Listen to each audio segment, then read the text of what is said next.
네, 오늘도 HTS에서 단순하게 쉽게 찾을 수 없는 각종 코멘트와 자료들 텔레그램방에서 열심히 찾고 찾아 투자텔미에서 전해드리겠습니다. 준비한 키워드 함께 보시죠.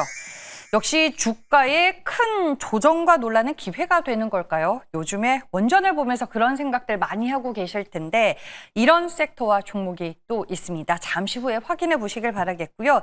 오늘 8월 20일까지의 수출 데이터가 발표가 된 날입니다. 10일치 데이터와 또 달라진 점이 있는지 잠시 후 코멘트로 같이 체크해 보겠습니다. 그리고 이번 주에 남아있는 가장 큰 산, 잭슨홀 미팅이 있죠. 각 외국계 증권사는 어떤 시각으로 바라보고 있는지 투자텔미에서 마지막으로 정리를 해드리겠습니다. 첫 번째 키워드는 화장품 얘기였습니다. 종목은 코스맥스인데요. 어제 코스맥스에서 애널리스트 대상으로 간담회를 개최했더라고요. 그에 대한 후기로 오늘 증권사에서 리포트가 올라왔는데 하나씩 같이 보도록 하겠습니다. 일단 한투증권 김명주 애널은 이번 간담회가 코스맥스가 어떻게 글로벌 ODM 그리고 OEM 1위 기업으로 거듭날 수 있었는지 확인할 수 있는 기회였다라는 코멘트로 얘기를 시작하고 있습니다. 현재 코스맥스는 한국뿐만 아니라 중국, 미국, 인도네시아, 태국 등의 생산 공장을 가지고 있고 연간 약 26억 개를 생산하고 있습니다. 한국 화장품 수출에서 코스맥스의 기여도는 약 25% 내외로 추정이 되고 있는데요. 이미 시장에 잘 알려져 있다시피 인디 브랜드들의 글로벌 진출 트렌드를 잇게 해준 회사가 코스맥스임은 분명하다라는 코멘트도 눈에 띄었습니다. 오늘 같이 나온 유한타증권 리포트도 보니까 중국을 좀 키워드로 잡고 있더라고요. 이 내용을 같이 보도록 할게요. 올해 2분기에 화장품 기업들의 중국 사업의 성과가 다소 아쉽기는 했지만 올해 남은 기간에 중국 화장품 시장이 회복세를 보인다면 코스맥스 중국 사업은 회사의 EPS와 밸류에이션 회복을 모두 이끌 것으로 예상이 되고 있고요. 과거에 코스맥스가 10% 내외의 영업이익률을 중국 사업부에서 이제 기록을 했었는데 이번 2분기에 5% 내외 수준이 확인이 됐습니다. 일단은 이쪽에서의 숫자 회복이 관전 포인트가 될 것 같습니다. 여러분들도 잘 아시다시피 2분기에 실적이 시장 기대치에 못 미쳤다라는 이유로 큰 폭의 주가 조정 나온 상황입니다. 지금 3분기 실적에 대한 눈높이까지 낮아진 상태이다 보니 실적에 대한 부담감도 크지 않고 밸류에이션 밸류에이션도 매력적인 수준이기 때문에 결국에는 코스맥스를 또 사게 될 것이다라고 한투증권의 김명주 애널리스트는 결론을 지었습니다. 그리고 유한타증권에서 나온 이 리포트도 같이 보도록 할게요. 네, 어제 이경수 회장이 직접 참석한 간담회를 개최했다라고 리포트가 시작이 됩니다. 이번 간담회의 핵심 포인트로는 보시면은 첫 번째로 올해 3분기에 중국과 미국 법인의 실적 턴어라운드 가능성이 확인됐다라고 얘기를 하고 있고요. 두 번째로는 내년 유럽 ODM 진출이 본격화될 것이다라는 점을 꼽고 있습니다.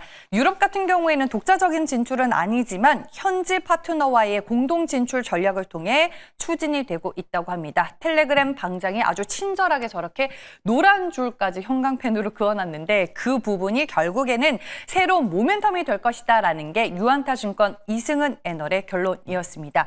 오늘 코스맥스는 기사를 통해서도 인도 뭄바이에 현지 법인 설립을 추진 중이다라는 얘기가 들려오면서 이 부분까지 호재로 작용을 하고 있고요. 오늘 보시면요. 장중에 6% 넘는 오름세 기록을 했습니다.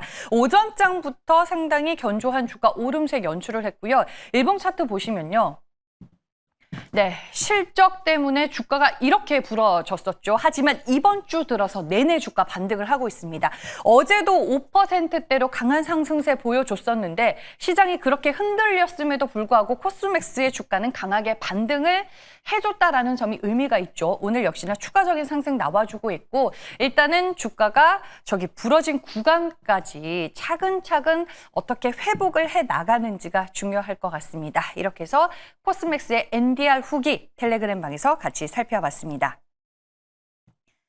네, 오늘 8월 1일부터 20일까지의 잠정 수출 데이터가 또 발표가 됐습니다.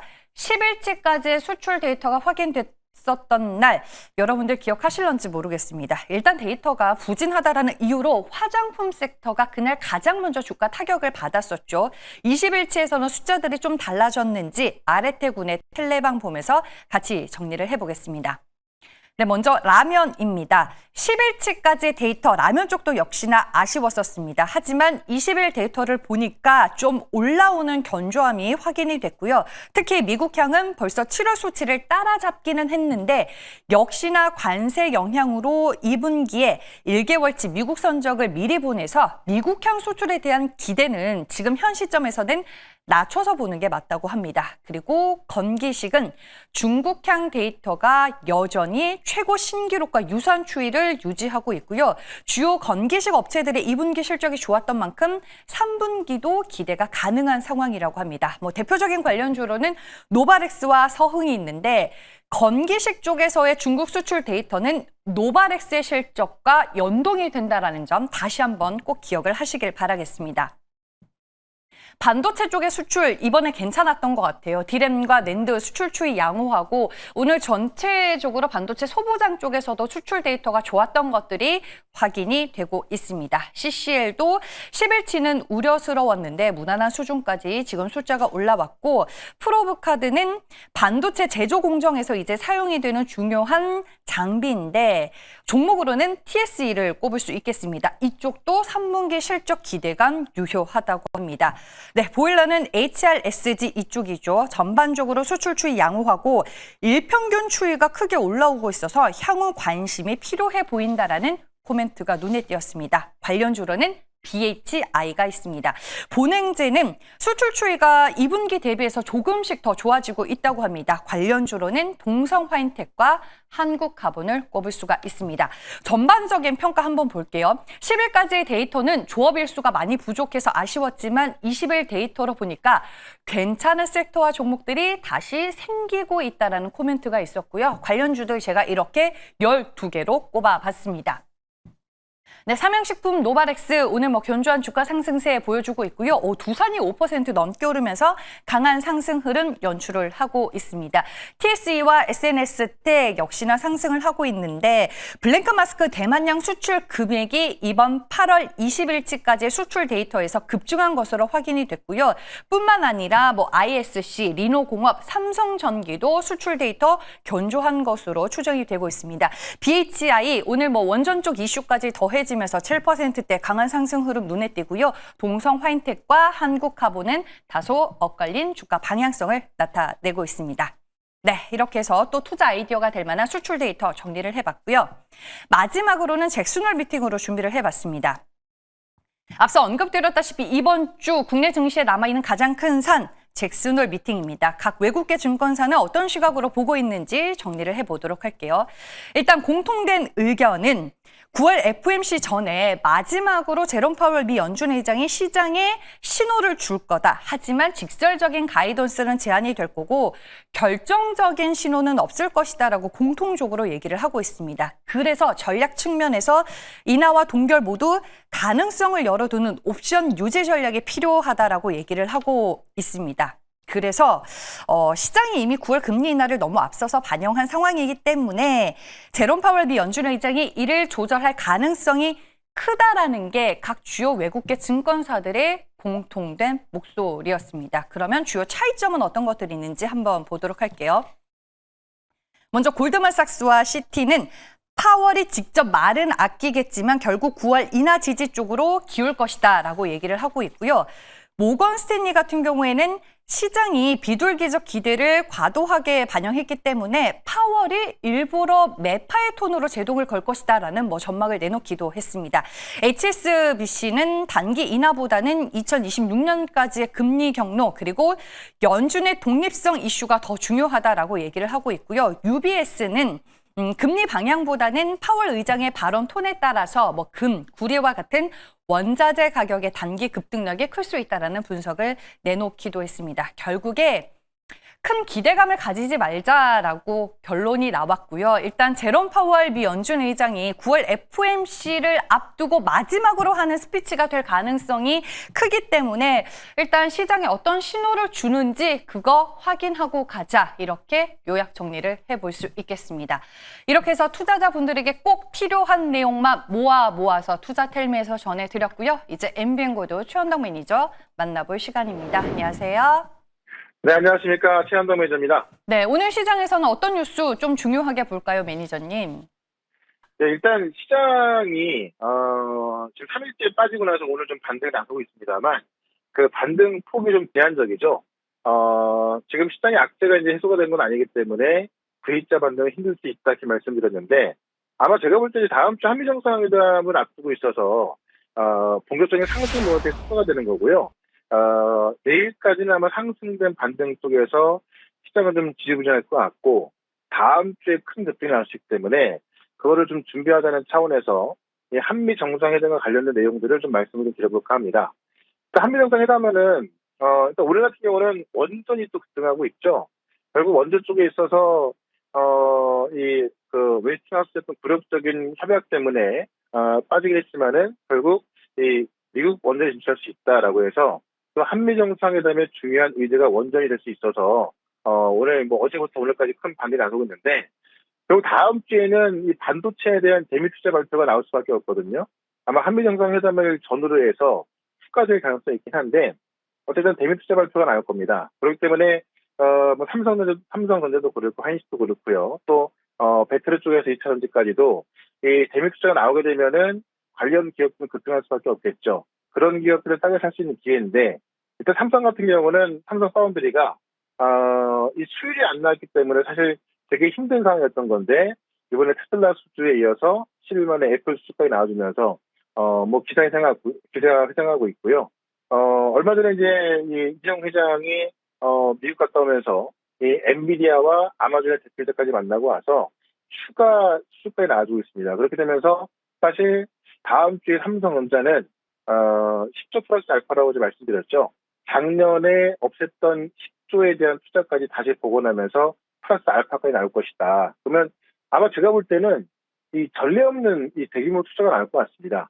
그런 관점에 있어서 이 HBM 장비 종목이 아닌 파운드 관련 종목들, 그러니까 레거시 반도체 종목이 올라갈 수밖에 없거든요. 제가 이 원익의 테스트 한번 말씀드려서 급등이 나왔었던 건데 오늘 또 그에 버금가는 종목을 좀 말씀드릴 거고요. 어쨌든 이 다음 주 월요일 날이 한미 정상회담이고 우리나라 시간으로 이제 화요일 날 아침에 그 결과가 나오는 만큼 삼성전자나 하이닉스를 비롯한 이 반도체에 대한 대규모 투자가 나온다면은 관련 종목들은 안 올라갈 수가 없을 것 같습니다. 그런 관점에 있어서 거기서 실질적으로 실제 매출이 급증할 수 있는 그런 종목을 또 하나 말씀을 좀 드려보도록 하겠습니다.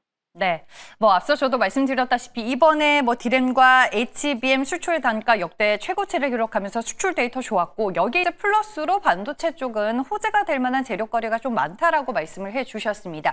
그 안에서 어떤 종목 볼까요, 매니저님? 네, 오늘 제가 말씀드릴 종목은 지금 현재 주가가 7,540원인데요. 유니셈을 말씀을 들어볼게요. 일단 반도체 장비나 소재 부품 장비 쪽에서 주의하실 게 뭐냐면은 우리가 작년까지만 하더라도 HBM 관련 종목들이 많이 올랐지만 작년에 HBM 관련주가 많이 올랐고 레거시 반도체 그러니까 파운드리 관련 종목들이 안 올랐었거든요. 지금은 그 반대가 되고 있습니다. 그러니까 삼성전자가 HBM4 공급을 한다고 해도 지금 HBM 장비 종목들은 전혀 못 올라가고 있죠. 결국에는 다음 주에 삼성전자의 어떤 대미 투자 발표를 앞두고 파운드리 관련주 올라갈 수 있다는 얘기인데 이 유니셈 같은 경우는 국내 최초로 스크러버 장비를 개발한 기업이거든요. 그래서 삼성전자 이 디램 부분에 있어서 이 유해가스를 정화하는 게 이제 스크러버고 칠러 장비인데, 이 스크러버와 칠러를 삼성전자에 공급하던 기업입니다. 그래서 실질적으로 스크러버하고 칠러 매출이 거의 70%이기 때문에 가장 수익을 볼 수 있다라고 볼 수 있을 것 같고요. 삼성이 이제 미국 테일러 공장이 이 테슬라의 수주를 받게 되면서 증설 이야기가 나올 것 같은데 거기에도 이제 유니셈의 이 스크러버 칠러가 들어갈 거 예상되죠. 특히 미국 같은 경우는 이 CO2, 그러니까 냉매 제한이 있어갖고요. CO2를 활용하는 스크러버를 써야 될 것 같은데 그 부분에 있어서 유니셈이 원래는 그 디램에 들어가던 그 스크러버 장비를 공급하고 있다가 이제는 이 파운드에 들어가는 장비까지 개발해서 그걸 지금 TSMC에 공급하기 위한 이 데모 납품이 예정되어 있거든요. 그래서 사실 지금 부분에 있어서 그 TSMC 같은 경우도 CO2 칠러를 써야 되기 때문에 지금 이런 부분에 있어서는 유니셈밖에 없는 것 같습니다. 그런 것점에 있어서 TSMC뿐만이 아니라 삼성전자도 들어갈 것은 제가 개인적으로 봤을 때 좀 뻔한 일이거든요. 네, 그런 관점에서 지금 주가 너무 싸다. 결국 다음 주에 미국의 어떤 기획 투자 발표가 나왔을 때는 가장 크게 올라갈 수 있을 것은 유니셈이다라고 말씀드리면서 일단 목표가는 9,500원, 손절가는 7,000원까지 말씀을 좀 드려보도록 하겠습니다. 네, 알겠습니다. 다음 주에 추가적인 반등 기대해 볼 수 있다라고 포인트 잡아주셨습니다. 이 시간을 통해 소개해 주셨던 미투온 오늘 주가가 장중에 좀 변동성이 있는 모습이더라고요. 마지막으로 리뷰 부탁드릴게요. 네, 미투온도 제가 계속 말씀을 좀 드렸고 실제로 글로벌 스테이블 코인 카지노에 정지 오픈했기 때문에 사실 우리가 스테이블 코인 관련 정보들이 많이 있습니다만은 실제 관련 사업을 하는 기업은 아직까지 미투온밖에 없습니다. 그래서 오늘 그 서클의 대표이사가 와서 가상자산 거래소 대표사들 만나고요. 내일 같은 경우는 우리은행장, 그다음에 신한금융그룹의 또 회장을 만나기 때문에 내일까지는 또 추가로 급등할 수 있지 않나 합니다. 어제 급등이 또 나와서요. 오늘은 좀 매물 소화 과정을 보여지기 때문에 미투는 계속해서 관심 있게 보자라고 말씀드리면서 유튜브 영상을 좀 보시면 제가 어제 지금 시장에 있어서 사실 이번 주만 잘 포트를 맞춰놓으면 다음 주에 급등할 것들이 꽤나 많이 있거든요. 그래서 그 영상 올려놨으니까 유튜브에서 최연도 검색하셔가지고 어제 영상 보시면은 이 다음 주 전략에 아주 도움 될 것 같고요. 저는 또 내일 이 시간에 다시 뵙도록 하겠습니다. 고맙습니다.